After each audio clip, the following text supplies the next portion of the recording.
may nakarating sa aking balita, no? Na meron daw parang nag-aano kay Carla sa loob ng kanyang apartment. Parang nagnanakaw ng picture, no? And sinesend dun sa mga grupo nila, sa sponsors. Yun po, medyo delikado po ito. Kahit daw tulog si Carla, pinipicturan para lang may ma-send po dun sa mga grupo nila, sa mga sponsors, no? Kaya medyo ano po yun, alarming po talaga siya. Ang nagsumbong po nito, walang iba po, kundi ang ating mga VIP sponsors. Sila ay sobrang concerned sa ating baby Carla, kay Carla Bells. Kaya po ay sila po ay di na nakapagpigil sabihin sa atin, no? So yun na nga po. Napanood na po natin mga kalingap, no? Grabe. Hindi ko lubos ma-imagine mga kalingap, mga kapinatics natin na may mga ganitong klaseng tao na gumagawa ng ganitong klaseng bagay. Kasi nakikihimasok na sila sa private life ng isang tao eh. At saka hindi na ito on the other side, parang hindi na ito makatarungan, no, mga kalingap, no? Dahil and on the other side, nagiging creepy na siya. And kung tutusin nga po, kung nangyari siguro yan dito sa Germany, dito sa bansang pinagtatrabahuhan ko po, is pwedeng makulong yan tao na yan dahil illegal na. Parang kasi wala na siyang ang masakit lang, nakakalungkot lang.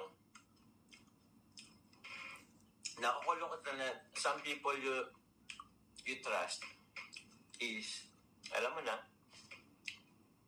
and ayoko po ng ganun. Okay lang na kahit bumaba lang yung, okay lang po kahit bumaba ang viewers ko, basta yung andyan is sumusuporta po sa akin genuinely. Yun.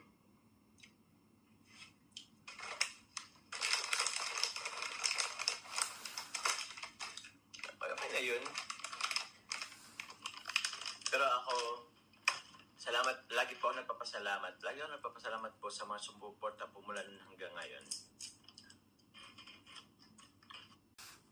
Yun nga po yung nakasad na gusto ko rin sana magkasundo na lang din talaga.